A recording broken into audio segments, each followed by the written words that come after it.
And you're in the Situation Room happening now. Warning shots are fired at protesters as they storm the United States Embassy in Cairo, tear down and burn the American flag. And as Americans pause to remember the 9/11 attacks, a longtime note from a victim of the World Trade Center inferno finally reaches his loved ones.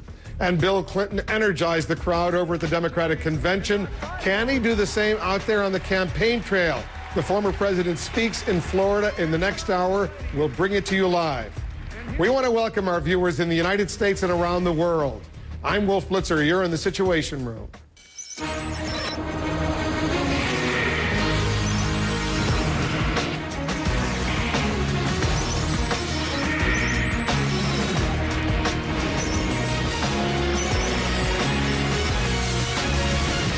We begin this hour with violence and chaos at the United States Embassy in Cairo. Warning shots were fired as protesters scaled the walls. They tore down the embassy's American flags, raising a black banner with Islamic emblems. Egyptian riot police are now on the scene. Let's go straight to Cairo. CNN's Ian Lee is standing by. Ian, these pictures are dramatic. Tell us what happened and how this is unfolding. Well, Wolf, earlier today what happened were protesters angry over a film that insults Islam went to the U.S. Embassy to voice their outrage. The film is said to have people who are American who are in the film. So the protesters went to the U.S. Embassy. They went and breached the embassy's perimeter. They went and grabbed the American flag, tore it down, burnt it, put up a jihadi flag on the wall, but those were a few protesters who were able to make it in. Eventually, Egyptian security forces were able to come in. They were able to put up a perimeter to secure the embassy from the protesters. Wolf? This is a huge U.S. embassy in Cairo. Security obviously is intense. I've been there. Where were the Egyptian police, the military? Why weren't they protecting the embassy? Well, that's a good question, especially since the warning went out earlier today, warning Americans about this protest. And there's also reports that the Egyptian intelligence said that there was going to be something like this just 2 days ago. So the question is, why weren't security forces there in the first place to stop that?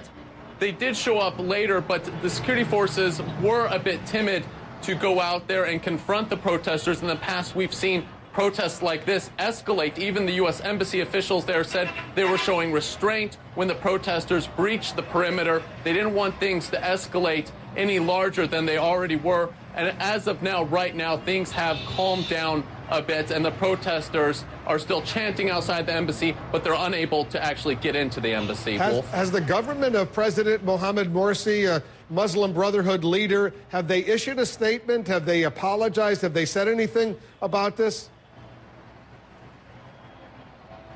Well, the government has definitely condemned the breaching of the protesters into the embassy. This is something that we've actually seen. This is the third time we've seen protesters breach an embassy since the revolution. Earlier in the year, we had the Israeli embassy, as you may recall, which protesters breached as well. And we also had the Syrian embassy breached. This is the first time an embassy has been breached under Mohammed Morsi's watch, and this is definitely a black eye that shows that there isn't the security that these embassies need, and also shows that there's a lack of security really in Egypt. I remember those other incidents as well. All right, Ian Lee on the scene for us in Cairo. We'll stay in close touch with you. We're also getting word, by the way, from a U.S. embassy official in Libya that there is an ongoing attack right now at the U.S. consulate in Benghazi. That's the eastern Libyan city, once controlled by rebels during last year's revolution. Let's talk about what's going on. Our national security contributor, Fran Townsend, is joining us. She was the Homeland Security Advisor to President Bush. She serves on both the CIA and the Homeland Security External Advisory Boards. First of all, on the attack on the U.S. Embassy in Cairo, Fran, what do you make of this? It's pretty extraordinary, if you ask me.